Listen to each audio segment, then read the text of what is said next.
Assalamualaikum warahmatullahi wabarakatuh. Selamat pagi murid-murid Bapak yang Bapak cintai dan sayangi. Alhamdulillah kita berjumpa kembali di pagi yang cerah ini. Mudah-mudahan Allah selalu memberikan keselamatan kepada kita. Mudah-mudahan Allah selalu memberikan kemurahan rezekinya kepada kita. Mudah-mudahan Allah selalu memberikan kebaikan dalam hidup kita, mengampuni dosa-dosa kita, melancarkan urusan-urusan kita. Amin amin ya alamin. Mudah-mudahan yang sakit Allah cepat angkat penyakitnya. Mudah-mudahan yang sehat selalu semakin sehat. Amin amin ya rabbil alamin. Baik murid Bapak, untuk hari ini kita kembali belajar ketik. Oke, silakan kalian buka halaman 109. Mungkin ini pembelajaran terakhir ya di penjumlahan pecahan dalam cerita ya. Kalau kemarin hanya langsung 3/10 ditambah gitu ya, ditambah 4/10 seumpama. Akan tetapi di sini kalian akan diberikan sebuah cerita gitu. Sebuah cerita ini kalian diminta untuk menjumlahkan pecahan ya. Terkadang ada penjumlahan pecahan, ada pengurangan, tetapi kalian sekarang masih di penjumlahan atau penambahan ya. Contohnya seperti ini.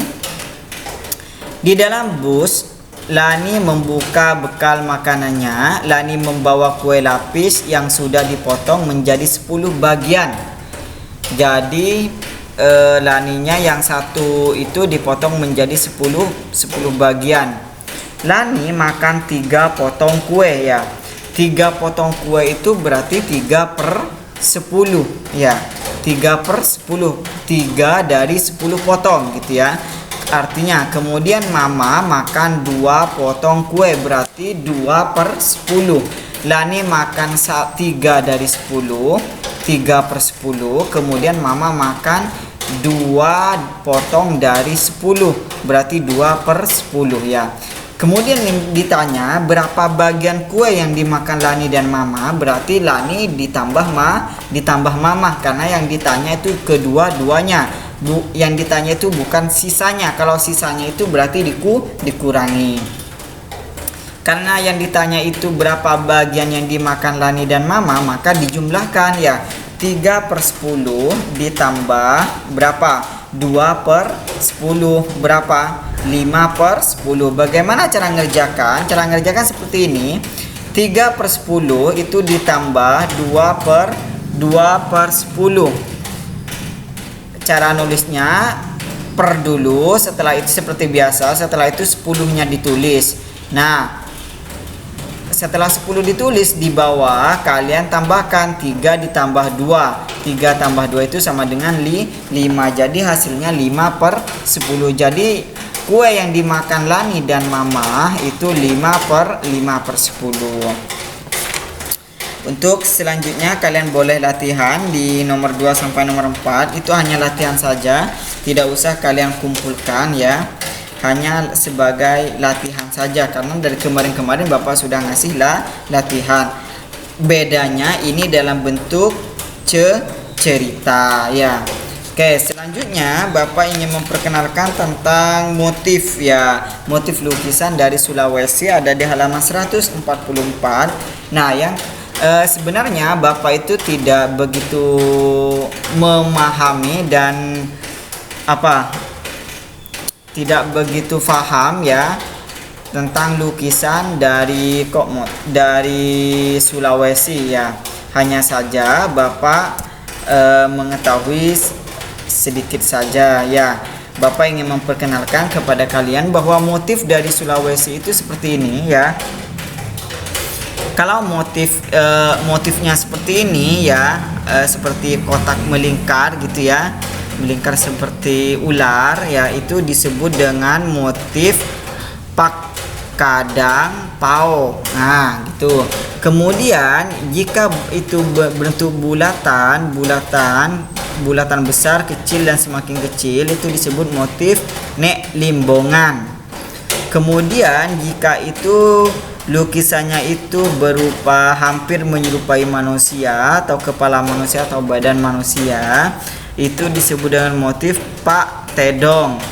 Kemudian jika ini zigzag ya, ada kayak ini zigzag kayak kotak atau layang-layang gitu ya.